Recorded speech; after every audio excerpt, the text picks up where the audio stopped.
พระพุทธเจ้าโคตมะนะสาธาเนาะอันนี้ก็คือเรื่องราวที่มาที่ไปของการจุดผาติดแล้วก็อีกเรื่องหนึ่งนะเกี่ยวกับการจุดผาติดนี่เหมือนกันเหมือนลักษณะเดียวกันผางผาติดนี้ที่มาที่ไปบอกว่าโอ้ในอดีตเก่าสมัยพุทธกาลเมื่อพระพุทธเจ้าพระนามว่าสิทธัตถะนะ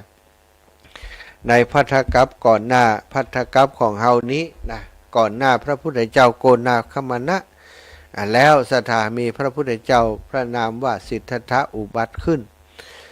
พระองค์ก็ได้เผยแผ่สัจธรรมอย่างพระพุทธเจ้าของเฮาเนี่ยพระพุทธเจ้าทุกพระองค์อุบัติขึ้นมาเพื่อจะสั่งสอนเวไนยสัตว์ทั้งหลายเพื่อได้หานทุกข์และเพื่อได้พ้นจากความทุกข์โดยมีพระองค์ได้ทำเป็นต้นแบบเพื่อดูทำเพื่อดูอยู่เพื่อหันแล้วก็ได้เผยแผ่ธรรมมีสาวกติดตามเหมือนกับพระพุทธเจ้าของเฮาตลอดพระชนชีพของพระองค์ได้สร้างประโยชน์แก่เวนยสัตว์เป็นจำนวนมากคนทั้งหลายมนุษย์ทั้งหลายที่มีกิเลสเบาบางก็ได้ฟังน้ำฟังธรรมก็ได้บรรลุธรรมลุดพ้นจากวัฏจักรวนจรชีวิตการเวียนว่ายตายเกิดข้ามวัฏสงสารได้พระองค์จึงเป็นที่ปรากฏเกียรติเรื่องลือในเรื่องของความเมตตาพระเมตตาปารมีปัญญาปารมีพระบริสุทธิ์ที่คุณพระมหากรุณาธิคุณอันหาที่สุดบ่ได้เมื่อพระองค์เสด็จดับขันธปรินิพพานก็ทำให้พระสงฆ์นิกรเวนยสัตว์ทั้งหลายพุทธสาวกทั้งหลายของพระพุทธเจ้าสิทธัตถะรู้สึกห่วงหาอะไรในการจากไปของพระองค์ในการนิพพานของพระพุทธเจ้าหลายคนที่เป็นราชามหากษัตริย์เป็นเศรษฐีมหาเศรษฐีผู้ที่มั่งมีทรัพย์สินทั้งหลายก็นึกเอาว่าเขาจะเอาอย่างไปบูชาคุณพระพุทธเจ้าก็แสวงหาสิ่งมีค่ามากมายบางคนติดหล่ำติดรวยมีเพชรนินจินดาก็เอามาสร้างถาดเจดีย์เอาเพชรนินจินดาให้ไปบูชาคุณพระพุทธเจ้าพระธรรมพระสังฆเจ้าโดยเฉพาะคุณของพระพุทธเจ้าสิทธัตถะได้สร้างเจดีย์บางพ่องก็สร้างเจดีย์ทองอันเหลืองอลามไปด้วยทองเอาพระสารีริกธาตุพระบรมสารีริกธาตุของพระองค์มาบรรจุไว้กราบไว้สักการะบูชาแม้กระทั่งจิตตกาทานถ้าบรรเทาว่าเชิงตะกอนกองฟอนที่ทำการชาปนกิจของพระพุทธเจ้าที่พระองค์ประชุมเพลิงเนาะพระพุทธเจ้าที่พระองค์ได้พระราชทานเพลิงกันเนาะพระองค์เป็นเชื้อกษัตริย์นี่ก็ได้มีการไปบูชาเนาะไปเอาเครื่องหอมของหอมต่างๆไปสักการะบูชาเท่าแต่ไผจะทำจัดหาเสาะหามาได้ในยุคนั้นสมัยนั้นก็ปรากฏว่ามีมานพหนุ่มคนหนึ่งชื่อเสียงเรียงนามอย่างบปากฏมีมานพหนุ่มคนหนึ่งหันคนตั้งหลายบูชาพระพุทธเจ้าได้เครื่องหอมโดยของหอมได้ของมีค่าต่างๆตัวเขานั้นได้มีความรู้สึกว่าพระพุทธเจ้าเกิดขึ้นมาเพื่อเป็นสว่างเป็นแสงสว่างของโลกนี้มืดมนอนทการไปด้วยสิ่งที่เรียกว่ากิเลสตัณหาต่างๆทำให้คนทั้งหลายมีราคะโทสะโมหะอยู่ในโลกแห่งความมืดไปด้วยกิเลสตัณหามานพคนนี้ได้พิจารณาว่าพระพุทธองค์พระพุทธเจ้าได้อุบัติขึ้นมาเหมือนกับพระอาทิตย์ที่ส่องแสงโชติช่วงชัชวาลตลอดกาลบ่มีดับบ่มีพระอาทิตย์ดับศรัทธาญาติโยมก็คือส่องแสงส่องสว่างทั้งกลางวันและกลางคืนตามหลักแล้วเนาะโลกสมัยก่อนก็คิดว่าพระอาทิตย์มันดับแต่จริงๆแล้วพระอาทิตย์นี้มันก็โคจรให้แสงสว่างไปทั่วแต่ว่าเราอยู่บนโลกนี้อยู่ในมุมที่แสงพระอาทิตย์ส่องบัดถึงก็ทำให้เป็นกลางคืน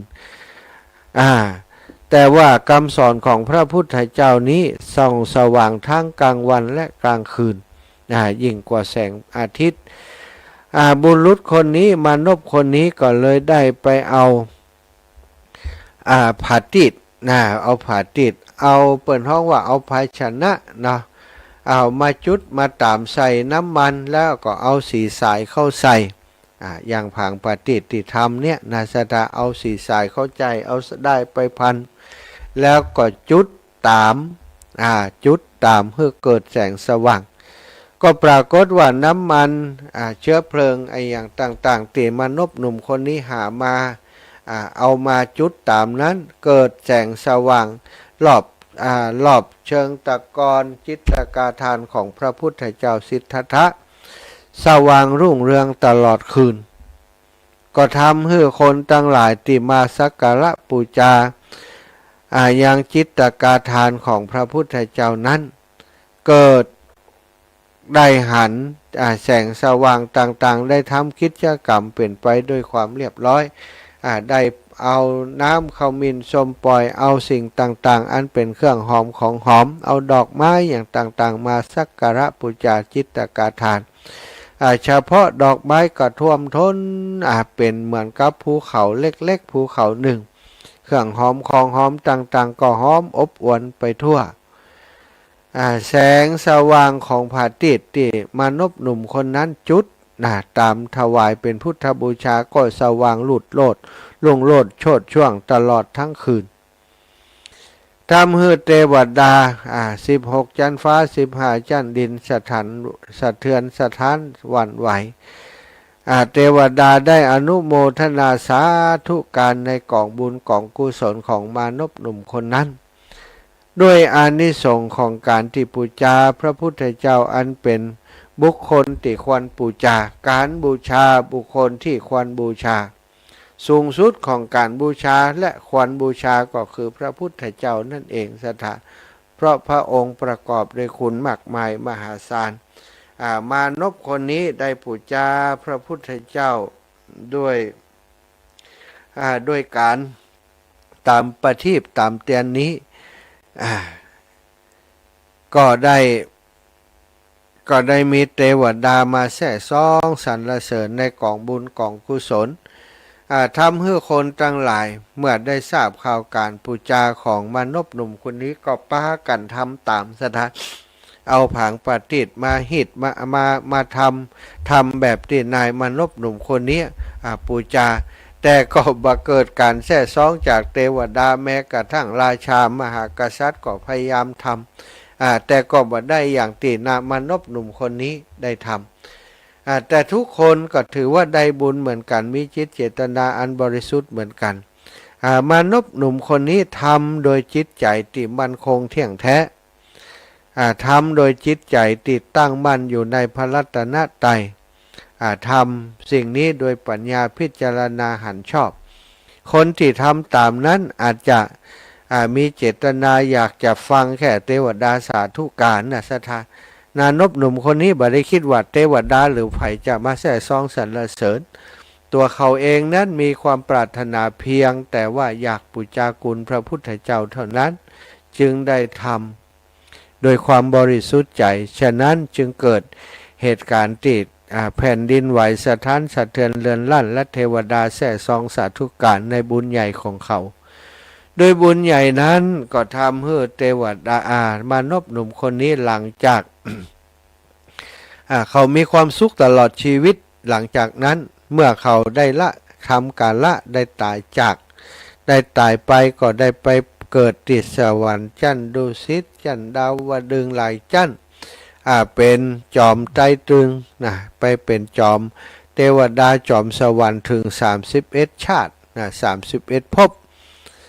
แล้วก็มาเกิดเป็นมนุษย์นี่ได้เป็นจักรพรรดิเป็นราชาผู้เป็นเอกเทศประเทศสลาดบ่ได้เป็นเมืองขึ้นต่อภัยแล้วก็อุดมสมบูรณ์นับจัดบัดถ้วนเป็นเศรษฐีมหาเศรษฐีนับจัดบัดถ้วนสถาญาติโยมจนมาในจัดสุดท้ายนี้ก็ได้มาเกิดในขกูลที่มั่งมูลตุนเต้ามั่งมีโดยทรัพย์สินสลิงคารพออายุได้4 ขวบก็ได้มีโอกาสพบพระพุทธเจ้าแล้วก็เลื่อมศรัทธาเลื่อมใสแล้วก็ขอบรรพชาเป็นสามเณร ต่อมาอายุแค่4 ขวบเองสถาบันพชาเป็นสามเณรแล้วตั้งใจปฏิบัติบ่เมินนานก็ได้บรรลุเป็นพระอรหันต์ด้วยอานิสงส์ของการตามปฏิบัติเล่ากันว่าคณะติมานพหนุ่มคนนี้นะในชาติสุดท้ายนี้เป็นกุมารเกิดในท้องนั้นสามารถพอออกจากท้องมาหันคนตั้งนอกหันป่อหันแม่ หันคนตั้งหลายหมดเลยสถามีดวงตาที่เป็นติบตั้งแต่น้อยตาเนื้อของเขานี่สามารถพอหลอดภูเขาหลอดอย่างที่เป็นที่กำบังได้หมดเลยบ่มีอย่างมาขวางกั้นได้สามารถมองทะลุภูเขาไปได้เป็นหลายร้อยหลายพันโยชน์นี่สถาอย่างที่จะมาบังตาของเขาบ่ได้เลยจะมีตาที่พิเศษกว่าคนอื่นมีตางดงามดุจอย่างตาเนื้อทรายตางดงามแล้วก็มีตาที่อันเป็นทิพย์เป็นตาเนื้อธรรมดาแต่สามารถมองหันทะลุปลุโปร่งมดสิ่งใดที่จะมาเป็นภัยอันตรายต่อคนทั้งหลายหรือว่าตัวของท่านสามารถมองเห็นได้อย่างชัดเจนทำให้ท่านเป็นผู้ที่มีตาทิพย์เมื่อได้เป็นพระอรหันต์แล้วก็เป็นผู้มีตาทิพย์ช่วยเหลือคนได้มากมายชาติสุดท้ายก็ยังได้อานิสงส์ของการที่ตามประทีปตามไฟอยู่ศรัทธาญาติโยมตามประทีปตามไฟนี้นะเป็นสิ่งหนึ่งแสงสว่างทั้งหลายเสมอด้วยปัญญาบะมีพระพุทธองค์ทรงสรรเสริญปัญญาว่าเป็นแสงสว่างของโลกพระพุทธเจ้าเป็นผู้ที่มีปัญญาเป็นแสงสว่างให้กับโลกใบนี้พระปัญญาคุณของพระองค์นั้นยังโชติช่วงชัชวาลยังส่องให้คนทั้งหลายได้หันยังภัยต่างๆที่จะมาถึงตัวได้หันซึ่งกองทุกข์ทั้งหลายได้ปาตัวเองออกจากกองทุกข์ฉะนั้นจึงสมควรที่หมู่เฮาทั้งหลายจะเดือนหยี่เปงนี้นะเปิ้น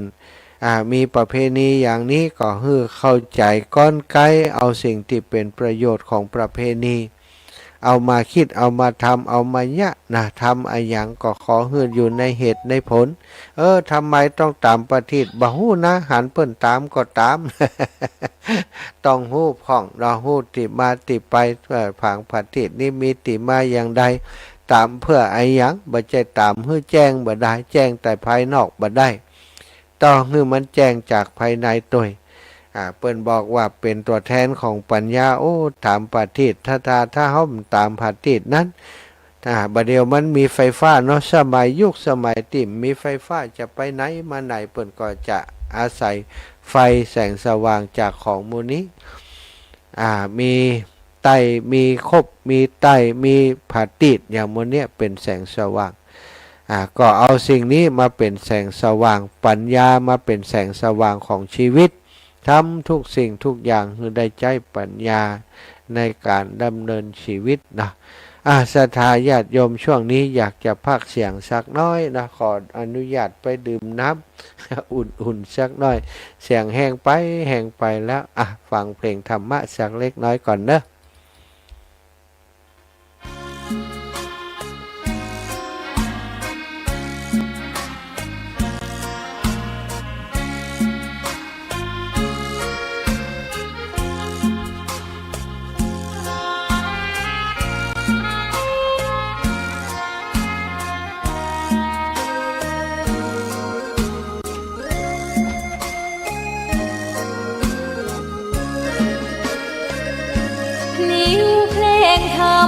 ถูกถ้อยคำเข้าถึงจิตใจฟังรายการวิทยุเสียงใสส่งถึงใจ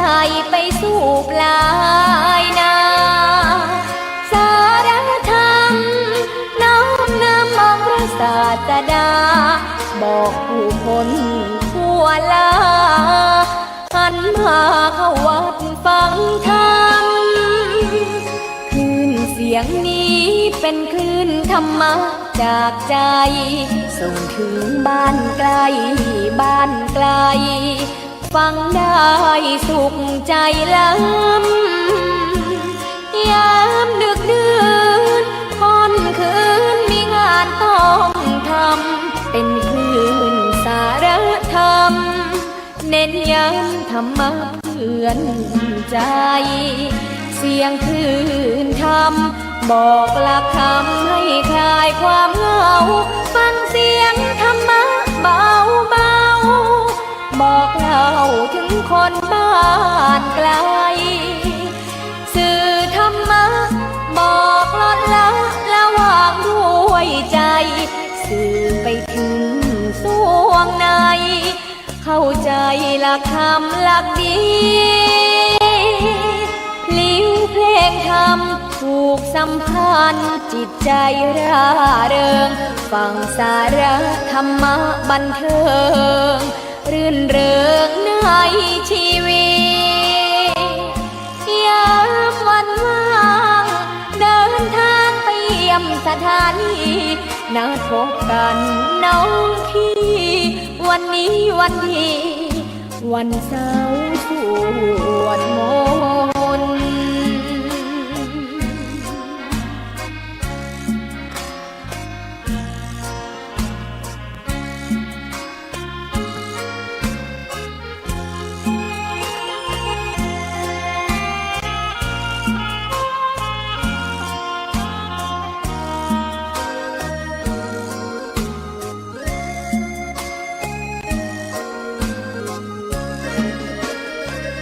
เสียงคลื่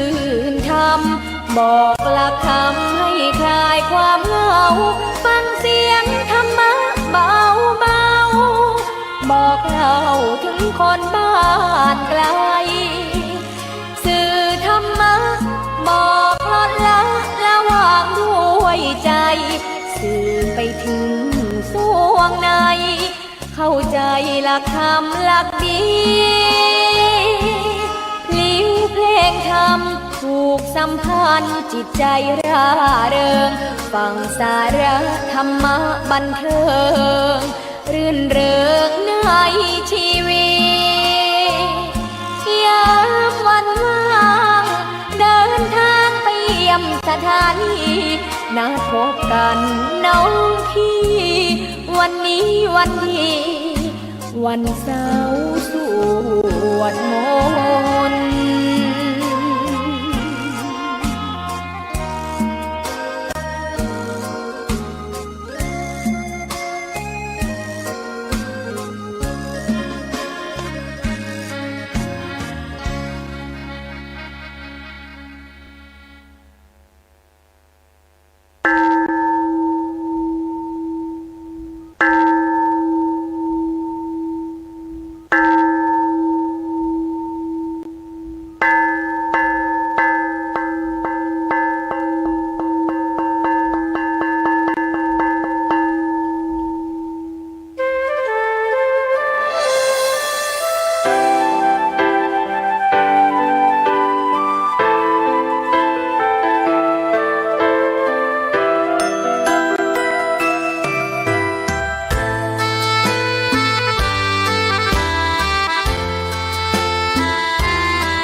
เกิดเป็นคนนั้นยากจริงนะ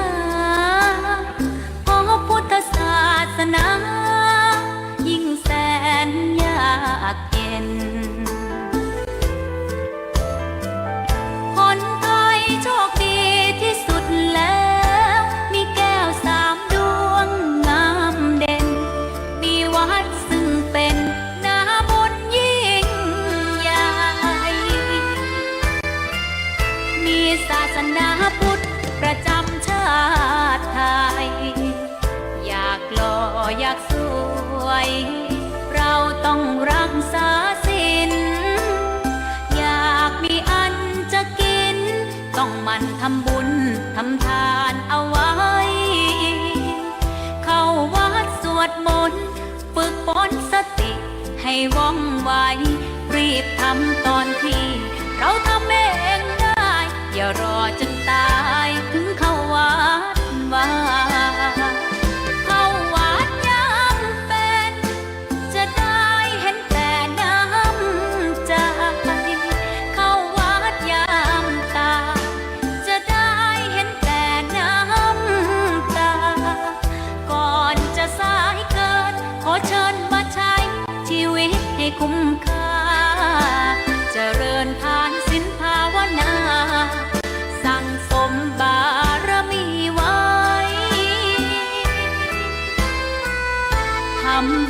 ตอนที่ยังมีชีวิตย่อมดีกว่ารอเขาอุทิศบุญให้อย่ามัวหลงเพลินเดินห่างวัดตัวอย่างชัดๆมีมากมายเข้าวัดตอนตายสายเกินแก้กรรม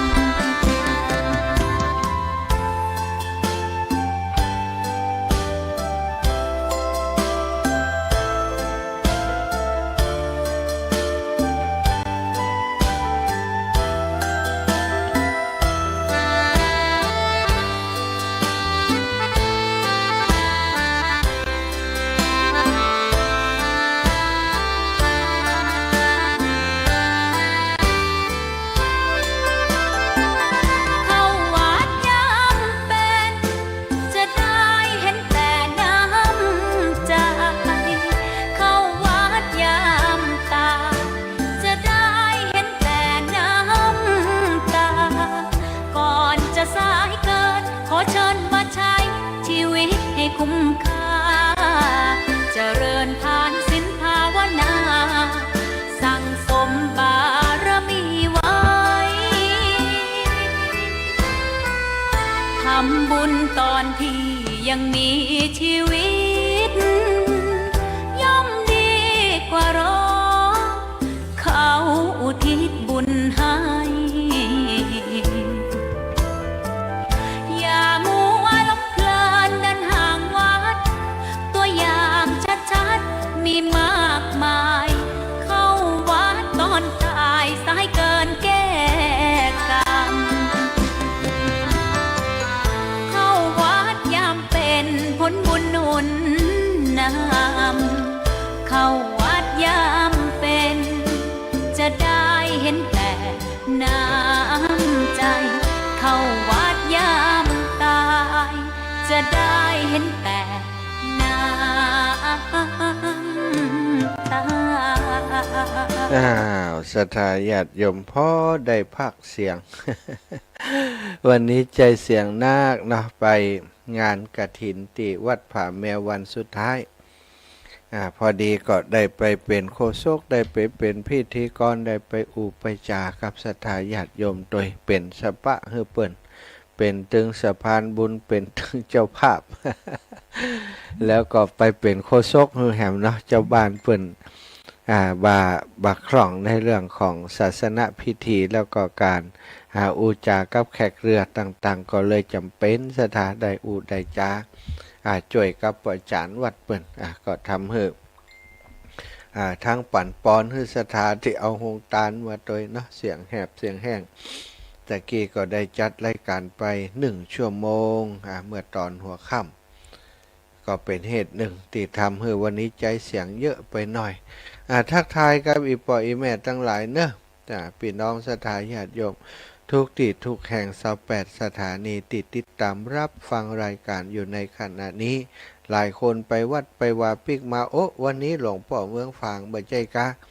ว่าจะมาเอาน้ำมนต์จะได้เป็นท่านมหาสมชาตินี่วันนี้ระบบการส่ง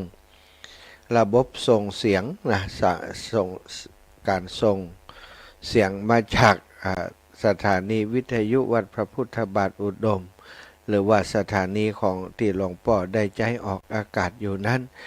ระบบเสียงมีปัญหาศรัทธาญาติโยมก็สัญญาณได้บ่ดีได้บ่ชัดเนาะก็ทางฝ่ายเทคนิคของคลื่นสีขาวโดยน้องเจเจก็ได้ประสานมาขอเหือตมาได้เข้ารายการประคับประคองรายการแตนหลวงพ่อไปกรรมเจเจจะประสานงานตังปุ้นถ้าเสียงสัญญาณตังปุ้นชัดเจนก็จะเกาะมาให้พี่น้องได้ฟังแต่ก็รอไปก็เงียบเนาะเจก็ไม่ได้โทรมาแหมก็แสดงว่าตังปุ้นก็คงแก้ไขยังบ่เสร็จก็จำเป็นจะต้องออกแตนหลวงพ่อไปอย่างอีกก่อนเนอะก็ขอสุมาอภัยศรัทธาญาติโยมแตนหลวงพ่อด้วยแล้วก็ต้องขออภัยถ้าหากศรัทธาจะผิดหวังที่รอพบกับหลวงพ่อบ่ได้ฟังครับ เป็นท่านอาจารย์สมชาติเฮียนะ โอ้รับละนะก่อนแล้วแต่เน้อรับละกันนะนอนบัดรับแน่เนี่ยที่นั่งฟังกันอยู่ก็ต้องขอบคุณเท่าแก่อีแม่อีปอดตั้งหลายกำเดียวแหมสัก15 นาทีจะเปิดสายให้ศรัทธาญาติโยมได้โทรมาเนอะสัก10 นาทีก็แล้วกันเปิดสายให้ศรัทธาญาติโยมได้โทรมาเอาละในวันนี้ก็ได้อู้ถึงเรื่องการปูจาด้วยปฏิปฏิตามปฏิปูจาเนาะเนื่องในวันยี่เป่งนี้บรรเทาก็นับถือว่าเป็นเทศกาลสำคัญทั้งสนุกสนานทำให้เกิดเศรษฐกิจหมุนเวียนได้หลายอย่างเกี่ยวกับเดือนยี่เป่งนี่ศรัทธาคนที่ผลิตโคมประดับโคมต่างๆเนี่ยก็ได้มีอาชีพได้มีรายได้จากการทำโคมนะคนก็มาซื้อมาหากันเกิดเศรษฐกิจหมุนเวียนในชุมชนบางพ่องก็ทำกระทงขายได้กำไรกันนักหนาบางพ่องก็ร้านรวงต่างๆมีคนมาแอวมาเที่ยวเทศกาลลอยกระทงก็ได้ค้าขายกันอันนี้เศรษฐกิจหมุนเวียนคนไปแอวไปเที่ยวก็มีการจับจ่ายซื้อของหลากหลายสถานอันนี้เรื่องของกระตุ้นเศรษฐกิจไปโดยทำให้คนมีความสุขนะเรียกว่าเป็นวันแห่งความสุขก็ได้เป็นวันวาเลนไทน์ของคนเหนือของเฮาคนไทยของเฮาอีกอย่างหนึ่งก็ได้เป็นวันที่ระลึกถึงคุณพ่อคุณแม่ผู้มีพระคุณต่อเฮาแล้วก็ระลึกถึงคุณพระพุทธเจ้าจุดผฏิโคมไฟตามปฏิเพื่อปุจจาคุณพระพุทธเจ้าอย่างมีมาในธรรมเนาะมีเรื่องเล่าจากในคัมภีร์มีพระสาวกรูปหนึ่งจึงมีเอตทัคคะตั้งการที่ท่านได้มีตาทิพย์นั่นก็คือท่านพระอนุรุทธะเถระเจ้าท่านได้ทำกรรมอย่างมามีวาสนาจึงได้มาเกิดในขกุลกษัตริย์สากยะวงศ์แล้วก็ยังเป็นถึงลูกพี่ลูกน้องพระญาติวงศ์ของพระพุทธเจ้าพระบรมศาสดาสัมมาสัมพุทธเจ้าของเฮาโดยทราบว่าในอดีตชาติในอดีตชาติของพระอนุรุทธะนั้นท่านได้สั่งสมปุญญาบารมีเอาไว้กับองค์พระพุทธเจ้าหลายๆพระองค์แต่ปางก่อนเช่นในสมัยพระพุทธเจ้าทรงพระนามว่าปุถุมุตตระท่านได้เกิดมาเป็นกุดุมพีก็คือผู้มีอันจะกินมีสตังค์ใส่ตุ่มใส่หายได้ ได้ฟังธรรมและก็หันพระพุทธเจ้าพระองค์นั้นทรงตั้งภิกษุผู้มีตาทิพย์องค์หนึ่งไว้ในตำแหน่งเอตทัคคะเลิศกว่าภิกษุทั้งหลายผู้มีจักษุทิพย์ตัวท่านได้ยินได้หันการแต่งตั้งนั้นก็มีความปรารถนาตำแหน่งเอตทัคคะเช่นนั้นในอนาคตโดยจึงทำมหาทานตลอด7 วันแด่พระพุทธเจ้าพระศาสดาพร้อมกับหมู่ภิกษุถึง100,000 รูปในวันที่7แห่งการบูชาคุณพระพุทธเจ้า100,000 รูปนั้นได้ถวายผ้าเนื้อดีที่สุดแด่องค์พระพุทธเจ้าและหมู่ภิกษุสงฆ์แล้วก็ตั้งความปรารถนาว่าในอนาคตขอให้ได้เกิดมาเป็นสาวกของพระพุทธเจ้าองค์ใดองค์หนึ่งซึ่งพระพุทธเจ้าพระองค์นั้นได้สรรเสริญตนว่าเป็นผู้เลิศ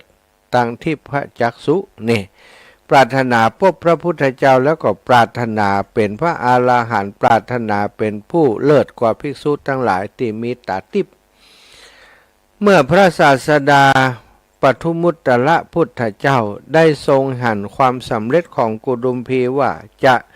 บ่มีอันตรายใดๆในขณะเวียนว่ายตายเกิดอยู่หมายถึงจะบ่มีกรรมอันนักเช่นอนันตริยกรรมฆ่าพระอรหันต์ฆ่าพระพุทธเจ้าบ่มีกรรมอันใดจะมาขวางกั้นได้เขาจะได้พบพระพุทธเจ้าโคดมแล้วก็ได้เป็นเอตทัคคะตามติดตั้งใจก็เลยได้พยากรณ์ว่าจักเป็นผู้เลิศในทิพจักษุกว่าภิกษุทั้งหลายในศาสนาของพระโคตมะสัมมาสัมพุทธเจ้าในอนาคตการ และจักได้เกิดเป็นพระญาติวงศ์ในสกุลเดียวกันกับพระพุทธเจ้าพระองค์นั้นตัวเวลาต่อมาเมื่อพระศาสดาได้ปรินิพพานเป็นอุปนิสัยเหตุปัจจัยทรงผลให้ได้ตาทิพย์ได้ทิพยจักษุทิพจักษุบังเกิดแก่ตนหลังจากนั้นกุดุมพีนั้นก็ได้บำเพ็ญตนรักษาศีลเจริญภาวนาอยู่ตลอดชีวิตเมื่อสิ้นชีวิตลงเขาก็ได้ท่องเที่ยวอยู่ในเทวโลกมนุษย์โลกจวบจนถึงสมัยของพระพุทธเจ้าพระนามว่าสุเมธะพุทธเจ้ากุดุมพีท่านนั้นก็ได้จุติเกิดเป็นมหาเศรษฐีได้มีโอกาสฟังธรรมจากพระพุทธเจ้าพระนามว่าสุเมธะพุทธเจ้าจนเกิดจิตเลื่อมใสต่อมาเมื่อพระพุทธเจ้าทรงเข้าสู่นิโรธสมาบัติมหาเศรษฐีผู้นั้นก็ได้ปฏิบัติรับใช้ยังได้จุดประทีปถวายโดยรอบถึง1,000 ดวงแด่พระพุทธเจ้าตลอด3 วัน 3 คืนจนประทีปนั้นดับไปเองหลังจากมหาเศรษฐีนั้นตายลงไปก็ได้บังเกิดในเทวโลกเวียนว่ายตายเกิดอยู่ระหว่างมนุษย์เทวโลกจบจนถึงสมัยพระพุทธเจ้าพระนามว่ากัสสปะมหาเศรษฐีนั้นก็ได้ลงมาเกิดเป็นบุตรของเศรษฐีใหญ่ของพระนครพาราณสีท่านได้ฟังธรรมจากพระพุทธเจ้าพระนามว่ากัสสปะจนมีจิตเลื่อมใสแสดงตนเป็นผู้ถึงพระรัตนตรัยเมื่อองค์พระกัสสปะพุทธเจ้านิพพานแล้วบุตรเศรษฐีนั้นได้สร้างเจดีย์ทองคำองค์ใหญ่สักการะแด่พระศาสดาแล้วก็ถือถาดสำริดใส่โคมไฟบรรจุโดยน้ำมันวางไว้บนศีรษะเดินเวียนรอบพระเจดีย์บูชาแด่พระศาสดาตลอดทั้งวันทั้งคืนการต่อมาในสมัยที่ว่างเว้นจากพระพุทธเจ้าท่านได้เกิดในตระกูลคนเข็นใจณนครพาราณสีมีชื่อว่าอนะภาระอาศัยสุมาณะเศรษฐีรับจ้างเป็นคนขนหญ้าของเศรษฐีนั้นเลี้ยงชีพสุมาณะเศรษฐีนั้นมีอุปนิสัยชอบทำทานบริจาคมหาทานแก่คนเข็นใจนั้นนครนั้นตลอดกาลเป็นนิจวันหนึ่งพระปัจเจกพุทธเจ้านามว่าอุปริทธะออกจากนิโรธสมาบัติที่เขาคันธมาศแล้ว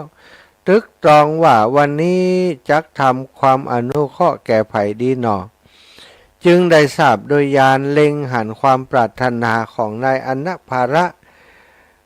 ที่มีมาแล้วในอดีตจึงดับรีว่าดีแล้ววันนี้เฮาจักทำความอนุเคราะห์แก่บุรุษที่ชื่อว่าอนะภาระผู้มีวาสนาซึ่งบัดนี้กำลังขนหญ้าออกจากดงหญ้าแล้วกำลังจะกลับเรือน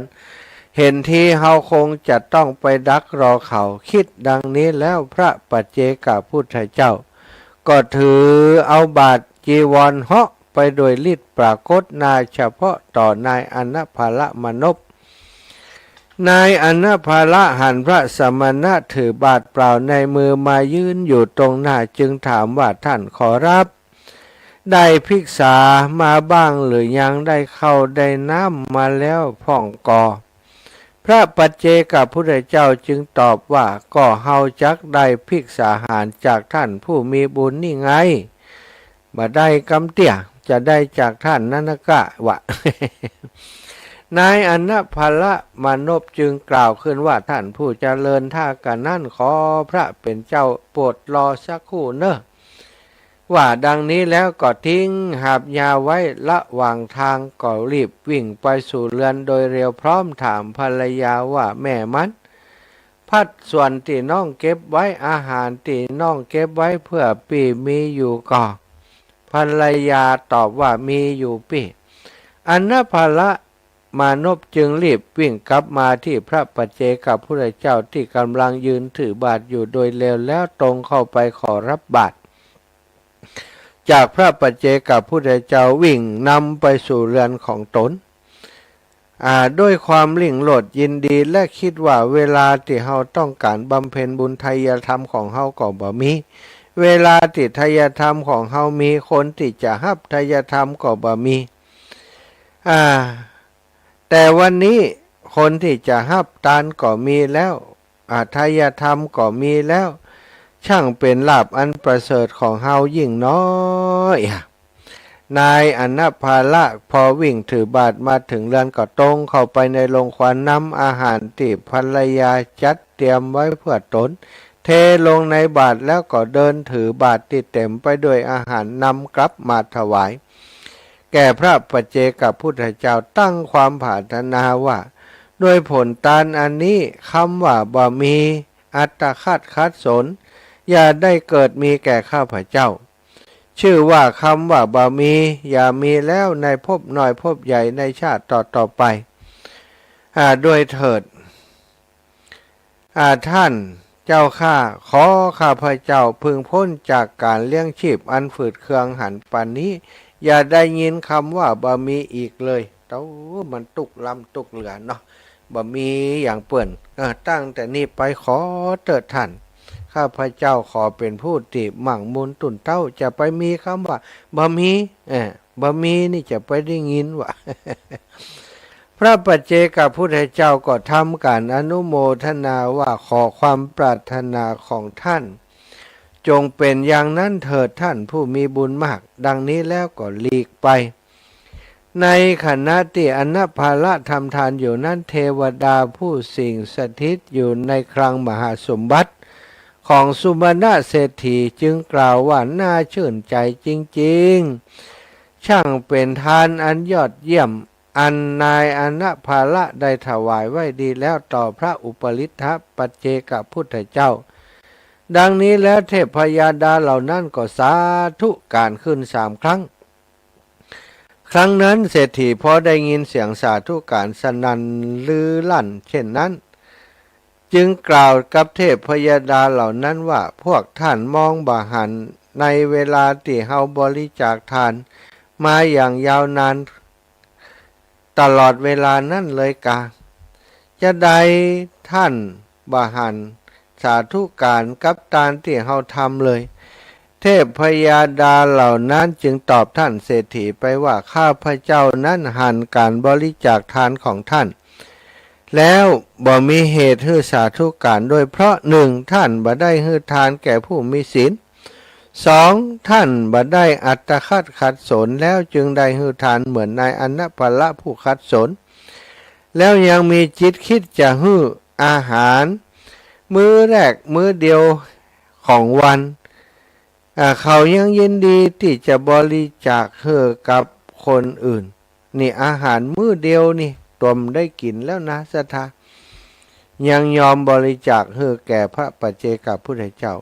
ข้าพเจ้าเหล่าเทวดาจึงพากันสาธุการเพราะความเลื่อมใสในบิณฑบาตนี้อนัพพาละถวายแก่พระอุปริทธพุทธเจ้าสั้นสุมาณะฟังสุมาณะจึงคิดว่าน่าอัศจรรย์จริงท่านผู้เจริญเฮาถวายทานมาอย่างยาวนานก็ยังบ่มี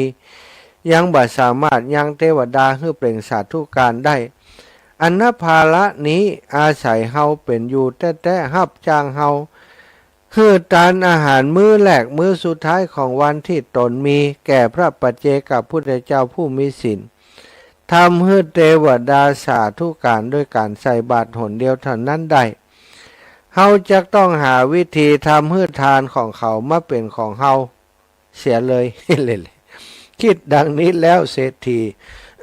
สุมาณะจึงได้เรียกอนัพพาละเข้ามาถามว่าวันนี้เจ้าได้ให้บางอย่างแก่ไผ่พ้องอนัพพาละก็ตอบว่าขอรับนายวันนี้กับผมถวายภัตตาหารแด่พระอุปริทธปัจเจกพุทธเจ้าท่านเศรษฐีก็บอกว่าเอาเถอะเฮาจะเอาเงินกหาปณะเจ้าเอาเงิน10,000 กหาปณะไปเพื่อแลกกับผลทานนั้นเอามาให้ฉันเถอะนายอนัพพาละบอกว่าโอ้ฮือบ่ได้นายเศรษฐีก็ขึ้นราคาฮือจนถึงปันกหาปณะแต่นายอนัพพาละก็บ่ยินยอมที่จะรับทรัพย์นั้นต่อมาเศรษฐีสุมาณะจึงกล่าวกับเขาว่าผู้เจริญข้อนั้นยกไว้เถอะถ้าเจ้าบ่ให้ผล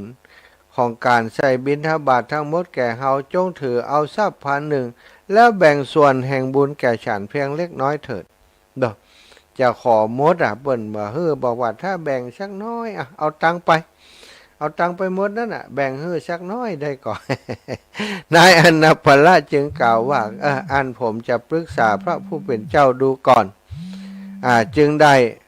แล้วสุดท้ายถ้าปรึกษาแล้วก็จะได้ส่วนบุญนี้แก่ท่านต่อไปว่าก็ได้ปรึกษากับพระปัจเจกพุทธเจ้าพระปัจเจกพุทธเจ้าก็บอกว่าโอ้อนาภละเธอนี้ก็เหมือนการเอาเทียนที่เธอจุดไว้นะถ้าคนมาขอจุดเทียนของเธอเปลวเทียนของเธอจะหมดไปดับไปหรือว่าสว่างขึ้นอนาภละก็บอกว่าโอ้ย่อมสว่างขึ้นท่านพระองค์ท่านพระปัจเจกพุทธเจ้าของผมย่อมสว่างขึ้นพอว่าอย่างอันแล้วนะนายอนาภละนั้นก็ยอมแบ่งบุญให้กับท่านเศรษฐีศรัทธาญาติโยมอันนี้ต่อมาท่านก็ได้เป็นผู้ที่มีดวงตาเป็นทิพย์ในที่สุดโยมแม่ว่ายังได้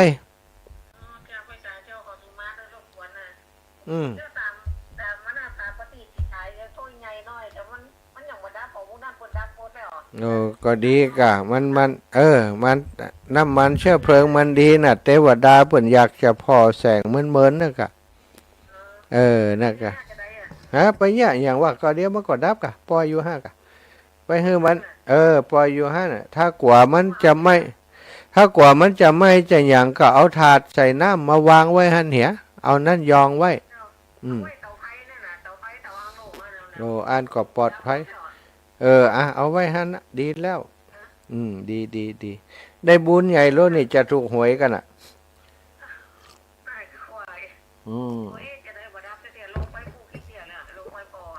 ดีละเป็นนิมิตหมายที่ดีเนอะดีมากรับหมดกะมาโทรมากวนนี่มันได้รับตั้งเดียวนี่นี่จัดรายการอยู่เนอะเอาไว้หันเดี๋ยวเปิ่นก็ดับเองกะเทวดาเปิ่นช่วยอันนี่ให้มันไม่ให้เสียงเนอะกะ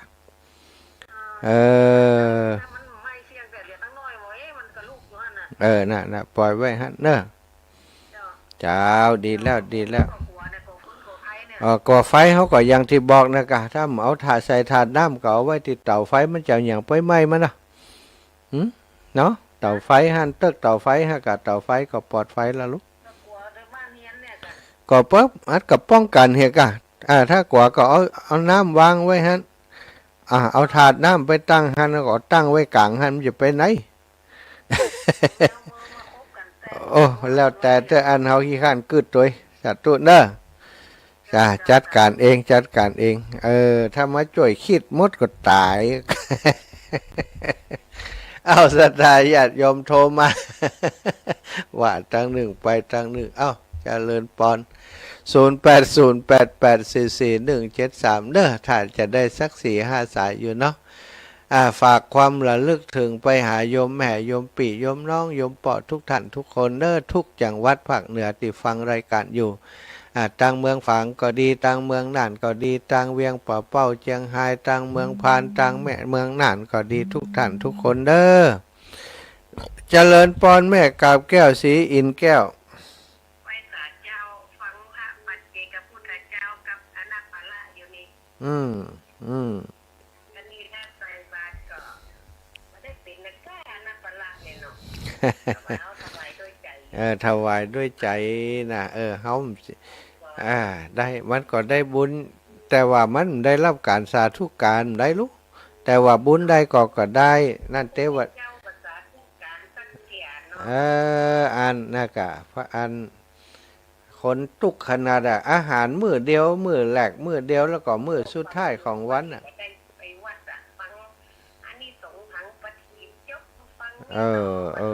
ดีไฟดีกะ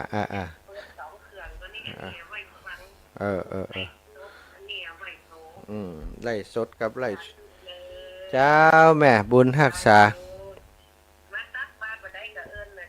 เจ้าเอแม่ถ้าจำเหมือนละนะสาธุเนอรอเบิ่มมาก่อนแล้วนี่ก่อนรับหรอกกะตะกี้จะรับแล้วนะเจโทรมาน่ะอืม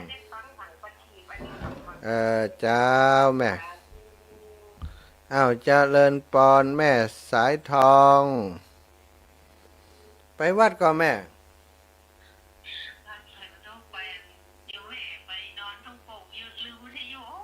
อืมเออ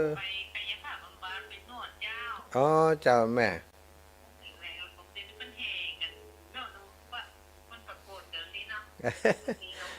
เออเออเจ้าแม่สัตว์ตุจันตีแล้วก็โห41ห้องจุแม่จุดว่าประทุประทีปอย่างก็นับว่าติดกาเจ้าอ๋อดีแล้วผัดติดนะไข่ตัวคนไรไก่ก็สว่างสว่างดีวันนี้เนาะไปปลดปรุงเลยเจ้าสาธุบะเมินเจ้ามีโอกาสจะไปหาเด้อเจ้าสาธุเอ้าแม่คำนวณแจ่ซ้อนเจริญปอนเจ้าเอ๋แม่นะยังได้ออกกูเตรียมได้ฟังโอ้กะ หายไปจัดเหมือนตาลงแดงตายอยู่ปุ่นนะโดนลงแดง ติดยากะยาเสพติดนะเดี๋ยวเขาจะบอกว่าธรรมะเป็นยาเสพติดที่หามากะเจ้าเสพติดสิ่งดีๆเนาะเสพติดหมู่นี่เนี่ยเกิดประโยชน์กับจิตใจอีแม่เจ้าก็อันเงียบหายไปเหมือนอันละเหมือนกันวันนั้นไปอันบันตงก็กึดเทิงหายแม่อยู่นะอีแม่มาลูกอีน่ะลืมไปว่าอีแม่ได้อยู่มันจะพังจะพอตั้งในโทรศัพท์ที่มันกลับมาสะดวกเราไปอยู่ที่ห้านเจ้าแม่มันเหมือนแม่อยู่คนเดียวอยู่คนเดียวตัวต่างเจ้าสาธุเนอะเดี๋ยวก่อนได้ปะกันเนาะสาธุจ้าเอ้าคนเสมิงก่อมรับนอนเปิงความดันขึ้นเลี้ยวๆอ่ะ